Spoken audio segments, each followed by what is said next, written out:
जय भीम नवोदय बघूया आजचं बातमीपत्रक।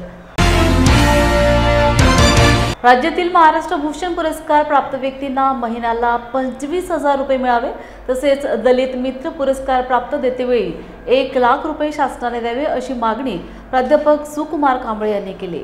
कोल्हापुरातील समाज कल्याण कार्यालयामध्ये दलित मित्र संघटनेच्या कार्यकर्त्यांची बैठक झाली, त्यावेळी प्राध्यापक सुकुमार कांबळे बोलत होते।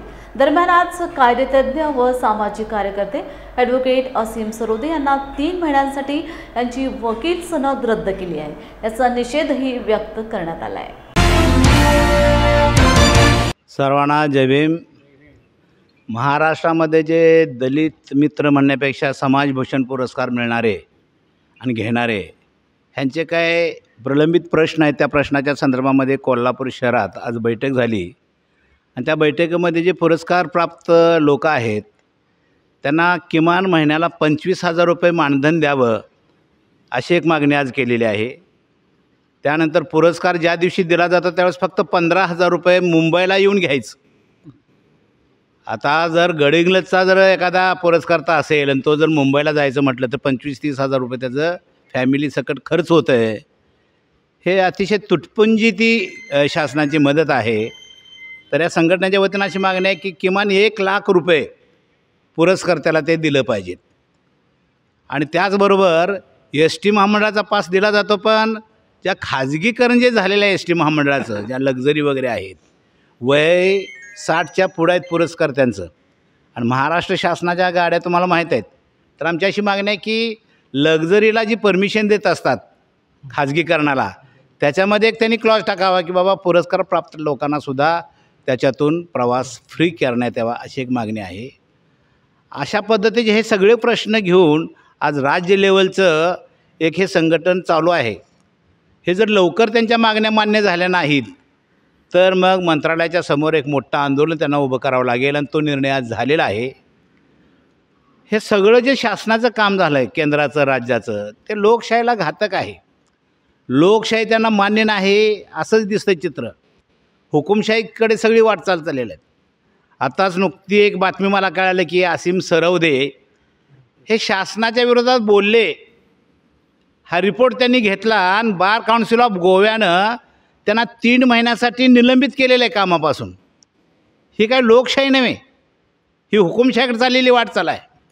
म्हणजे बार काउन्सिल ऑफ इंडिया असेल, बार काउन्सिल ऑफ गोवा असेल, बार काउन्सिल ऑफ राज्याचे असेल, हे कायद्याचं संगोपन करणारं ते बार काउन्सिल असतं। तिथंसुद्धा जर कायद्याला प्रमाण मानून जर काम होत नसेल तर ते निषेधार्थ आहे। आणि म्हणून असीम सरोदे काय बोलले की शासन आज लोकशाही पद्धतीने काम करत नाही, न्याय देत नाही। घटनेनं बोलण्याचं स्वातंत्र्य दिलं आहे, मतं मांडण्याचं स्वातंत्र्य दिलं आहे, ते मतं मांडण्याचं बोलण्याचं स्वातंत्र्यसुद्धा हे शासन हिरावून घेतो आहे। ह्याचाच अर्थ, ह्याचंच एक उदाहरण म्हणून असीम सरोदेंना 3 महिन्यासाठी निलंबित करणं, ज्यांनी जे निर्णय घेतले, मग ते केंद्र असेल किंवा बार काउन्सिल असेल, याचा आम्ही सगळ्यांच्या वतीनं, विशेषतः आम्ही डेमोक्रॅटिक पार्टी ऑफ इंडियाच्या वतीनं आणि आमच्या पुरस्कार प्राप्त संघटनेच्या वतीनं जाहीर निषेध करतो। हा निर्णय लवकरात लवकर त्यांनी माघार घ्यावा। अरे सुप्रीम कोर्टाच्या जजला बूट मारला तर त्याच्यावर काय कारवाई नाही। सुप्रीम कोर्टाचे जज एक मागासवर्गीय का झाला म्हणून पोट तिडकीनं बूट मारणाऱ्यावर कुठलीही कारवाई नाही। नुसतं शासनाच्या विरोधात बोललं तर त्या सरोदेवर 3 महिन्याची निलंबनाची कारवाई होते। कुठल्या कायद्यात बसतं? असे हे केंद्र सरकारच्या दबावाखाली काम करणारे जे बार काउन्सिल आहे ते कॅन्सल केले पाहिजेत, बरखास्त केले पाहिजेत, आणि जे घटनेला कायद्याला मानणाऱ्यांची त्याच्यावर नेमणूक झाली पाहिजे। तातडीनं तो निर्णय असीम सरोदेचा माघार घ्यावा, अन्यथा राज्यभर आम्हाला आंदोलन करावं लागेल, निषेधार्थ आंदोलन करावं। ते करण्याची तयारी आमची आहे। महाडच्या चांदे क्रीडांगणावर Republican Party of India Ramdas Athawale गटचा 68वा वर्धापन दिन उत्साहात संपन्न झाला। अवकाळी पावसाने कार्यक्रमादरम्यान चांगलीच दैना उडवली, तरीही कार्यकर्त्यांचा उत्साह ओसंडून वाहत होता। यावेळेस केंद्रीय मंत्री रामदास आठवले यांच्या उपस्थितीत हा सोहळा पार पडला। रिपब्लिकन पक्षाच्या स्थापनेला 68 वर्ष संपलेली आहे। 69व्या वर्षामध्ये आम्ही प्रवेश केलेला आहे। एक तर आमच्यासाठी दुःखाची गोष्ट ही आहे, सर्वात जुना पक्ष जो आहे, हा जुना पक्ष म्हणजे अनेक वर्षापूर्वीचा पक्ष, काँग्रेस पक्ष हा फार जुना पक्ष आहे. पण रिपब्लिकन पक्ष सुद्धा 68-69 वर्षापूर्वी स्थापन झालेला पक्ष आहे. पण अजूनही आमच्या पक्षाला पॉलिटिकल स्ट्रेंथ थोडी वाढवता आली नाही. कारण आमच्या समाजामध्ये बीके सुद्धा आहे. आमच्या रिपब्लिकन पक्षामध्ये इतर जातीच्या लोकांना आणण्यामध्ये आम्हाला एवढं अपयश आलेलं आहे.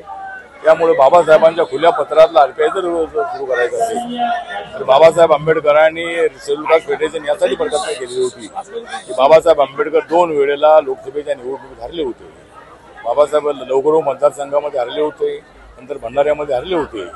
त्यामुळे बाबासाहेबांनी विचार केला की या पार्लमेंटरी डेमोक्रेसीमध्ये एका मताला एक किंमत आहे, 1 मॅन 1 व्होट 1 व्हॅल्यू. त्यामुळं शेड्यूल कास्टच्या मतावर या ठिकाणी निवडून येणं शक्य आहे. आपण निवडून आलो नाही तर सत्ता मिळणार नाही, सत्ता मिळाली नाही तर लोकांना बदल होणार नाही. म्हणून बाबासाहेब आंबेडकरांनी राम मनोहर लोहियांना पत्र लिहिलं होतं आणि काँग्रेसच्या विरोधामध्ये एकच पक्ष असावा, तो म्हणजे रिपब्लिकन पक्ष, अशी त्यांची भावना होती. तर आज महाड सारख्या एका क्रांतीभूमीमध्ये 20 मार्चला प्रत्येक वर्षी आम्ही येतो. पण महाड ही तशी कोकणची राजधानी आहे आणि आमच्यासाठी जय भीमवाल्यांसाठी, बाबासाहेबांच्या अनुयायांसाठी हे अत्यंत क्रांतिकारक अशा पद्धतीचं स्थळ आहे.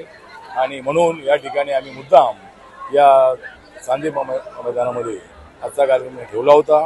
पाऊस 3 ऑक्टोबरला असल्यामुळे आम्ही या कार्यक्रमाला पुढे ढकलला होता.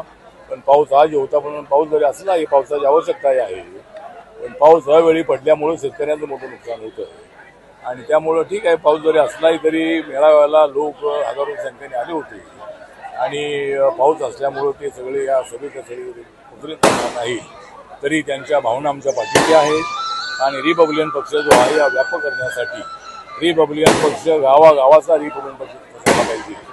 एका बौद्ध वाड्याचा पक्ष स्थापन करून आपल्याला बाबासाहेबांचं स्वप्न साकार करता येणार नाही. बाबासाहेबांचं स्वप्न साकार करायचं असेल तर गावाचा रिपब्लिकन पक्ष, जिल्ह्याचा रिपब्लिकन पक्ष, तालुक्याचा रिपब्लिकन पक्ष, शहराचा रिपब्लिकन पक्ष, अशा पद्धतीनं सर्व जाती जमातीच्या लोकांना आणून या पक्षाला व्यापक बैठक घ्यावी लागेल. आणि कार्यकर्त्यांना मी आवाहन केलेलं आहे की आपण रिपब्लिकन पक्ष जो आहे बाबासाहेबांच्या खुल्या पत्रातला आपण उभा करण्यासाठी आपण प्रयत्नाची पराकाष्ठा केली पाहिजे. आणि एका जातीच्या मतावर आपल्याला सत्ता मिळणं अशक्य आहे. त्यामुळे बहुजनांची मतं, मराठा समाजाची मतं, अल्पसंख्याकांची मतं, त्या सर्व जाती जमातीची मतं मिळवण्यासाठी रिपब्लिकन पक्षाच्या कार्यकर्त्यांकडे असली पाहिजे. आणि येणाऱ्या ज्या जिल्हा परिषद, पंचायत समिती, नगरपालिका, महानगरपालिकेच्या निवडणुका ज्या आहेत त्या निवडणुकीमध्ये भारतीय जनता पार्टीने आम्हाला सोबत ठेवलं पाहिजे. भारतीय जनता पार्टीचा जुना मित्र आम्ही आहोत. एक तर बाळासाहेब ठाकरे यांच्यासोबत माझी भेट झाल्यानंतर शिवशक्ती भीमशक्तीचा प्रयोग महाराष्ट्रामध्ये यशस्वी करण्याचा आम्ही प्रयत्न केला होता आणि बाळासाहेबांनी मला सांगितलं होतं की जर आपण आमच्यासोबत आला तर आपल्याला सत्ता मिळेल. आणि मी आणि माझा पक्ष त्यांच्यासोबत गेल्यानंतर 2014 मध्ये भाजप, शिवसेना आणि आरपीआयला त्या ठिकाणी परभणी शहर महानगरपालिका आयुक्त यांना वंचित बहुजन आघाडीच्या शिष्टमंडळाने भेट घेऊन जन्म नोंद मृत्यू प्रमाणपत्र दिलेल्या 3 दिवसाच्या कालावधीत न देता विलंब लावत आहेत. यामुळे नागरिकांना अडचणी निर्माण होत आहेत. परभणी शहर महानगरपालिका आयुक्त यांना वंचित बहुजन आघाडी परभणी जिल्हा उत्तर विभागाच्या वतीने निवेदन देण्यात आले. वंचित बहुजन आघाडीच्या वतीने महानगरपालिके इथे आयुक्त साहेबांची भेट घेण्यात आलेली आहे की काही खेड्यापाड्यातून येणारे लोक व शहरातले लोक आपल्या जन्म मृत्यू प्रमाणपत्रासाठी परभणीमध्ये येत असतात. आल्याच्या नंतर त्या जन्म मृत्यू प्रमाणपत्राच्या ऑफिसला गेल्याच्या नंतर तिथं आयुक्त साहेबांना नेमलेले फक्त 2च अधिकारी आहेत आणि हजारो लोक त्या जन्म मृत्यू प्रमाणपत्रासाठी येत असतात आणि त्यांना ते मृत्यू प्रमाणपत्र देण्यासाठी 8-8 महिन्याचा काळ लागतो आहे. तर हे खूप आयुक्त साहेबाला आम्ही स्वतः भेटून सांगितले की आजची तिथली परिस्थिती काय आहे. हे वेळ न लागता हे मृत्यू प्रमाणपत्र देणं त्याच्या स्वतः बोर्डावर लिहिले की 2 ते 3 दिवसात मिळावं म्हणून. तर हीच अपेक्षा घेऊन आज आम्ही वंचित बहुजन आघाडीचे सर्व पदाधिकारी आयुक्त साहेबांना भेटलो होतं आणि त्यांना सविस्तर माहिती दिली की जिथं अटॅचमेंट लागतात तिथं न लागता जे आपण बोर्डावर नियम लिहिले आहेत त्याच नियमाप्रमाणे आपण या लोकांना जन्म व मृत्यू प्रमाणपत्र देण्यात यावं एवढीच आज वंचित बहुजन आघाडीच्या वतीनं भेटलो. आपण बघितले सर्व लोकांना त्यांची कंप्लेंट आहे की आम्ही आल्याच्यानंतर रांगेला 10-20 लोक उभे राहत आहेत आणि 2 कर्मचारी आहेत. त्याच्यात बी कधी ती खिडकी बंद असती, त्याचं नेटच जातं, त्याचे कुठले काही कामं बंद असतात.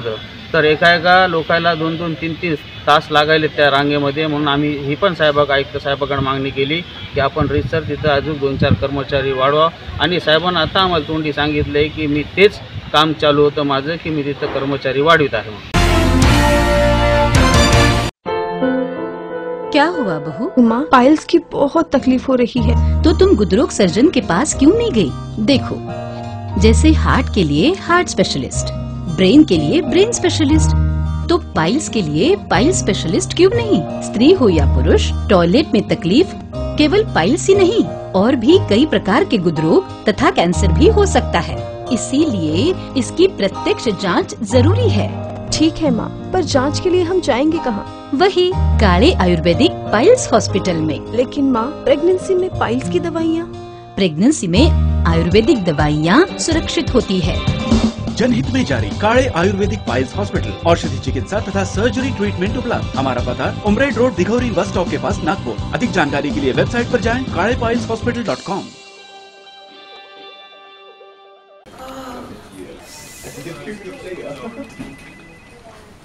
बॉस ने मीटिंग बुलाई। क्या यार, आदमी की तकलीफ को तो समझो। बाहर उठो बैठो।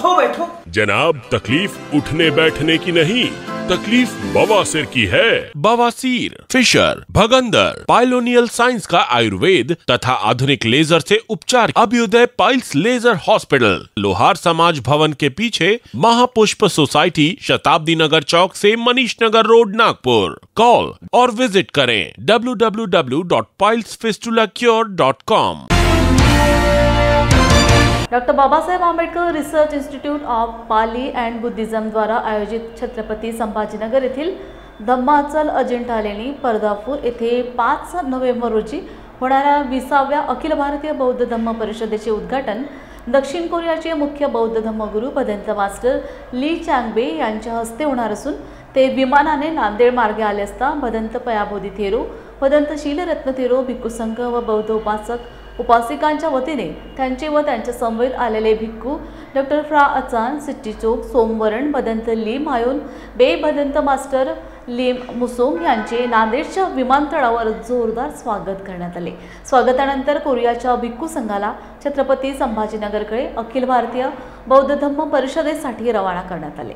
या प्रसंगी भिक्खू संघासह बौद्ध उपासक उपासिका मोठ्या संख्येने उपस्थित होते।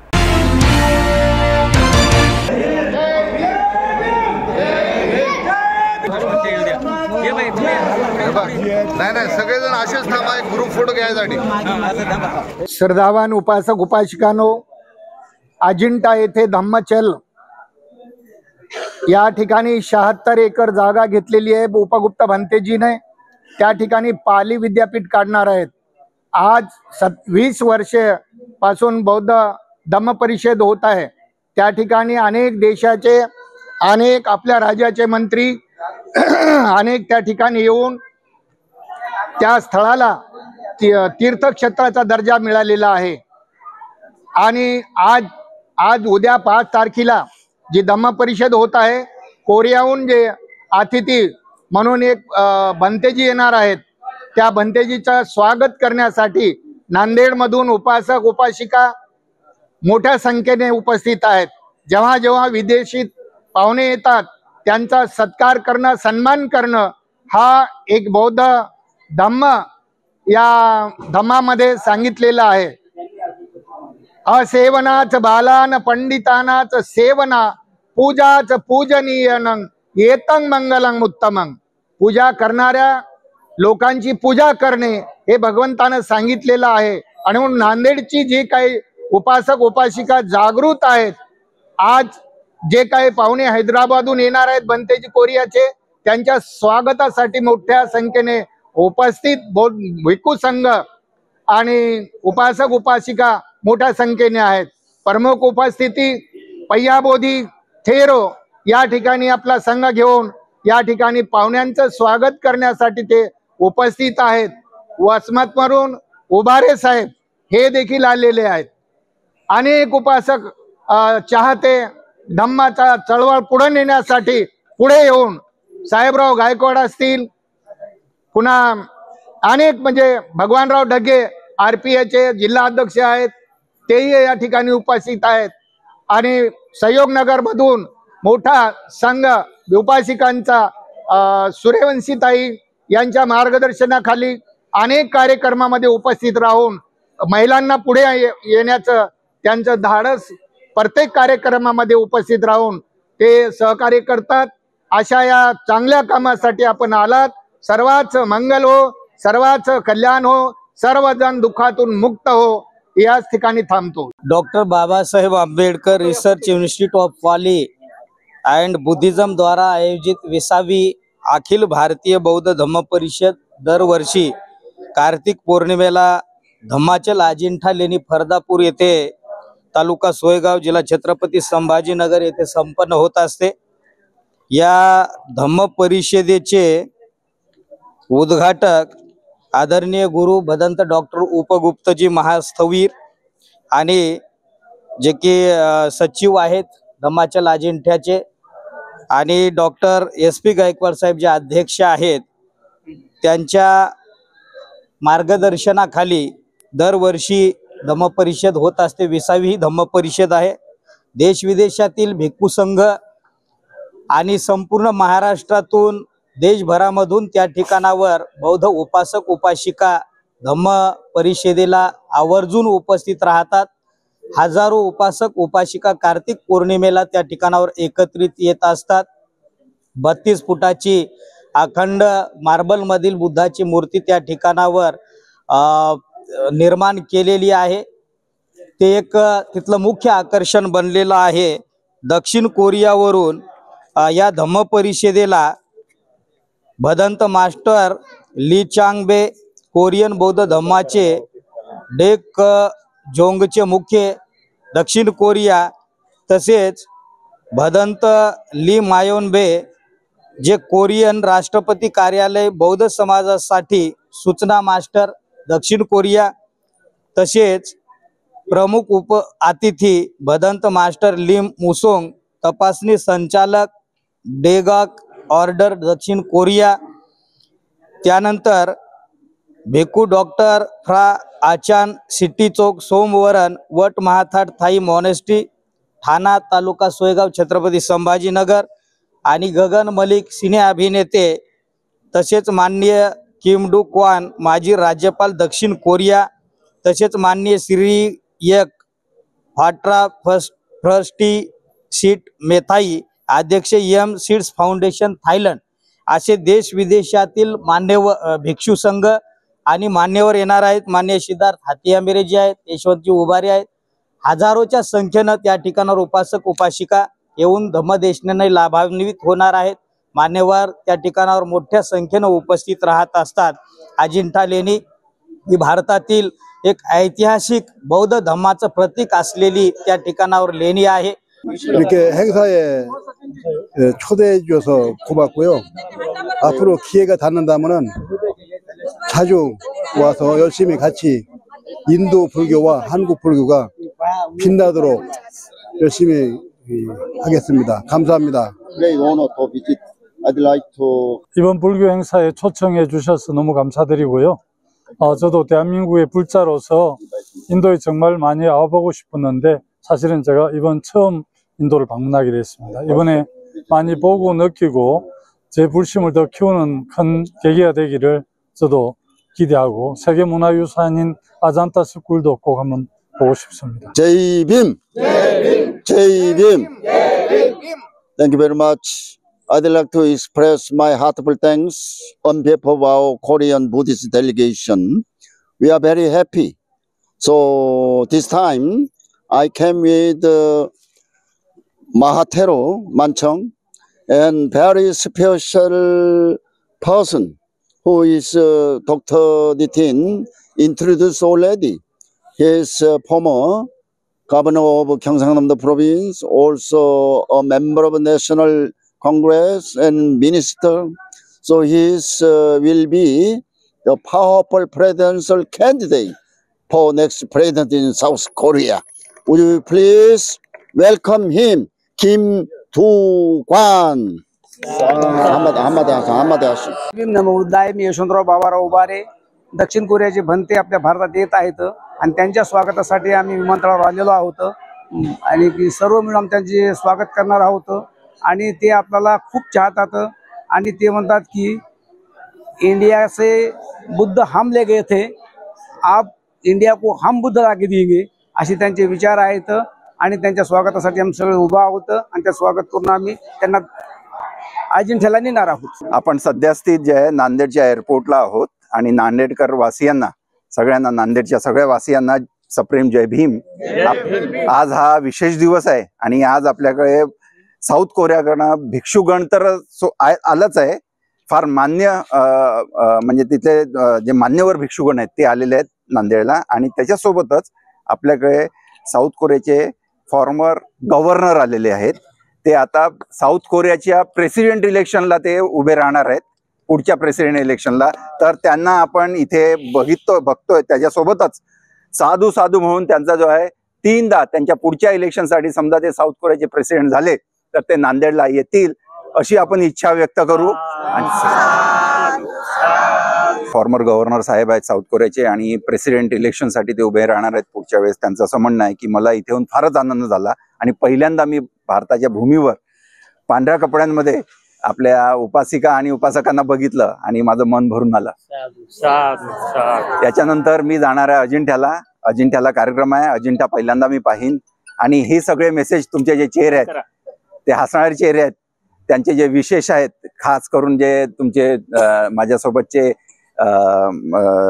तुम्ही विश केलंय की मी प्रेसिडेंट इलेक्शनला उभं राहणार आहे, तर त्याच्यासाठी जे विशेष आहेत ते मी साऊथ कोरियाला घेऊन जाणार आणि सगळ्या तुमच्या इच्छेप्रमाणे समजा सगळं घडलं तर मी परत नांदेडला येणार.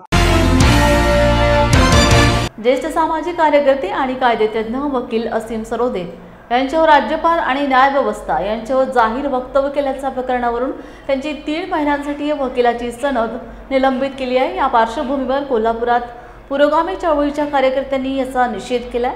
हा कट म्हणजे राजकीयदृष्ट्या जाणीवपूर्वक केल्याची भूमिका महाराष्ट्र बहुजन आघाडीच्या कार्यकर्त्यांनी लॉर्ड बुद्धा टीव्ही चॅनलशी बोलताना आपली मतं व्यक्त केली.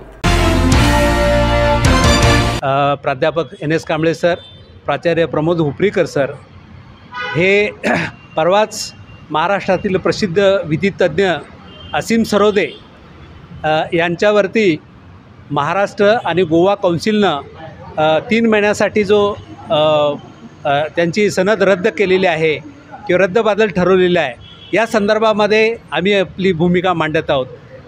या निर्णयाच्या अनुषंगानं जो वकील किंवा जो माणूस महाराष्ट्रातील देशातली लोकशाही बळकट व्हावी, न्यायव्यवस्था ही निकोप व्हावी यासाठी धडपडणारा वकील अशी त्यांची ओळख आहे. असे असीम सरोदेने गेल्या 25 वर्षामध्ये प्रॅक्टिस करत असताना विशेषतः गरिबांना न्याय मिळावा, सर्वसामान्यांना न्याय मिळावा अशा प्रकारची भूमिका त्यांनी मांडलेली आहे. एक वेळ मला फी मिळो अगर न मिळो परंतु माझ्या असिलाला न्याय मिळाला पाहिजे अशा प्रकारची भूमिका घेऊन काम करणारे असीम सरोदे यांच्यावरती त्यांनी राज्यपालाचा अवमान केला, त्याचबरोबर सभापतीचा अवमान केला आणि न्यायव्यवस्थेचा अवमान केला असा टपका ठेवून त्यांची सनद रद्द करण्याच्या संदर्भात जी भूमिका घेतली गेलेली आहे ती पूर्णपणे त्यांच्यावरती अन्याय करणारी आहे असं आम्हाला वाटतं. कारण त्यांनी माजी राज्यपाल कोश्यारी यांच्यावरती जी टीका केलेली आहे, या कोश्यारीने काय दिवे लावलेले आहेत हे आपल्याला सर्वांना माहीत आहे. या कोश्यारीने राज्यपाल पदावरती बसून महाराष्ट्राचे स्वराज्य रक्षक आणि स्वराज्य निर्माते छत्रपती शिवाजी महाराज, ज्योतिबा फुले आणि सावित्रीबाई फुले या महामानवांच्यावरती टीका केली होती, त्यांच्यावरती अवमान केला होता. एवढंच नव्हे तर त्या काळामध्ये महाराष्ट्र विधान परिषदेचे 12 आमदारांचं जे प्रपोजल होतं ते त्यांच्याकडे पाठवल्यानंतर ते नंतर हरवलंच असं उठवणारे आणि एकूण त्या काळामध्ये वादग्रस्त असलेले हे रिटायर झाल्यानंतर किंवा ते निवृत्त झाल्यानंतर त्या कोश्यारींच्या विषयी त्यांनी वापरलेले जे शब्द होते यामुळं त्यांचा अवमान झाला असं नाही होत. तर असीम सरोदेंची जी भूमिका आहे ही न्यायव्यवस्थेला बळकट करणारी भूमिका आहे, त्याचबरोबर सर्वसामान्यांना न्याय देणारी भूमिका आहे. असा एक वकील, लोकशाही मजबूत करणारी भूमिका आहे. त्यांचा भारताच्या संविधानावरती पूर्णपणे विश्वास आहे आणि म्हणून संपूर्ण महाराष्ट्रातील लोकांना आपला व्यवसाय करत करत किंवा वकिली करत करत महाराष्ट्रातल्या लोकांना राजकीयदृष्ट्या जागृत करण्याचं काम त्यांनी केलेलं आहे, निर्भय करण्याचं काम त्यांनी केलेलं आहे. असे हे एक सामाजिक जाणीव असलेले, सामाजिक बांधिलकी असलेले असे वकील यांच्यावरती हा जो निर्णय लादलेला आहे हा आम्हाला बिलकुल मान्य नाही. आणि म्हणून आम्ही असं जरी असलं तरी असीम सरोदेंच्या भूमिकेबरोबर, त्यांच्या विचाराबरोबर आम्ही पूर्णपणे महाराष्ट्रातील जे सामान्य नागरिक आहेत, पुरोगामी नागरिक आहेत आणि कोल्हापुरातली जी जनता आहे, शाहूप्रेमी जनता आहे, ही निश्चितपणे सरांच्या बरोबर असणार आहे, त्यांच्या भूमिकेबरोबर असणार आहे आणि ही चळवळ थांबणार नाही असं आम्हाला वाटतं. धन्यवाद. महाराष्ट्र बहुजन आघाडीच्या वतीनं काल जे काही घटना घडली असीम सरोदेंच्या बाबतीमध्ये, तर त्या घटनेच्या निषेधासंदर्भात आज आम्ही तर माझे मित्रासह आम्ही जमलेलो आहोत. तर खरं म्हणजे सामाजिक बांधिलकीची जाणीव असणारे असे काही निष्णात वकील जे आहेत ते फार कमी आहेत महाराष्ट्रामध्ये. आणि सामान्य लोकांच्या भाषेमध्ये कायदा अगदी सोप्या भाषेत समजावून सांगण्याचं काम असीम सरोदेंनी केलेलं आहे. आणि असीम सरोदे आणि विश्वनाथ चौधरी यांनी निर्भय बनो ही जी महाराष्ट्राला एक इलेक्शनच्या काळामध्ये जी चळवळ चालू केली होती ती अतिशय जोमानं चालली होती आणि लोकांना समजायला लागले की संपूर्ण भारतभर काय चालू आहे सध्या, जे लोकशाहीचं अवडंबर कसं माजवलं जातं आहे यांनी त्यांना प्रत्येक अशी जाणीव करून दिली. आणि असे जे वकील आहेत ते फार कमी आहेत आणि अशा वकिलांना केवळ काही राजकीय स्वार्थापोटी त्यांना महाराष्ट्र आणि गोवा बार काउन्सिल जे आहे त्यांनी जी 3 महिन्याची त्यांची जी सनद 3 महिन्यासाठी सनद जी रद्द केलेली आहे अतिशय निषेधार्ह आहे. आणि त्यामुळं पुन्हा एकदा आम्ही महाराष्ट्र बहुजन आघाडीतर्फे या घटनेचा निषेध करतो आहे. हुकुमशाहीकडे सगळी वाटचाल चाललेली आहे. आताच नुकती एक बातमी मला कळालं की असीम सरोदे हे शासनाच्या विरोधात बोलले. हा रिपोर्ट त्यांनी घेतला आणि बार काउन्सिल ऑफ गोव्यानं त्यांना 3 महिन्यासाठी निलंबित केलेलं आहे कामापासून. ही काय लोकशाही नव्हे, ही हुकुमशाहीकडे चाललेली वाटचाल आहे. म्हणजे बार काउन्सिल ऑफ इंडिया असेल, बार काउन्सिल ऑफ गोवा असेल, बार काउन्सिल ऑफ राज्याचे असेल, हे कायद्याचं संगोपन करणारं ते बार काउन्सिल असतं. तिथंसुद्धा जर कायद्याला प्रमाण मानून जर काम होत नसेल तर ते निषेधार्थ आहे. आणि म्हणून असीम सरोदे काय बोलले की शासन आज लोकशाही प्रबंधाने काम करत नाही, न्याय देत नाही. घटनेनं बोलण्याचं स्वातंत्र्य दिलं आहे, मतं मांडण्याचं स्वातंत्र्य दिलं आहे. ते मतं मांडण्याचं बोलण्याचं स्वातंत्र्यसुद्धा हे शासन हिरावून घेतो आहे. ह्याचाच अर्थ, ह्याचंच एक उदाहरण म्हणून असीम सरोदेंना 3 महिन्यासाठी निलंबित करणं, ज्यांनी जे निर्णय घेतले मग ते केंद्र असेल किंवा बार काउन्सिल असेल, याचा आम्ही सगळ्यांच्या वतीनं, विशेषतः आम्ही डेमोक्रॅटिक पार्टी ऑफ इंडियाच्या वतीनं आणि आमच्या पुरस्कार प्राप्त संघटनेच्या वतीनं जाहीर निषेध करतो. हा निर्णय लवकरात लवकर त्यांनी माघार घ्यावा. अरे सुप्रीम कोर्टाच्या जजला बूट मारला तर त्याच्यावर काय कारवाई नाही. सुप्रीम कोर्टाचे जज एक मागासवर्गीय का झाला म्हणून पोट तिडकीनं बूट मारणाऱ्यावर कुठलीही कारवाई नाही. नुसतं शासनाच्या विरोधात बोललं तर त्या सरोदेवर 3 महिन्याची निलंबनाची कारवाई होते. कुठल्या कायद्यात बसतं? असे हे केंद्र सरकारच्या दबावाखाली काम करणारे जे बार काउन्सिल आहे ते कॅन्सल केले पाहिजेत, बरखास्त केले पाहिजेत.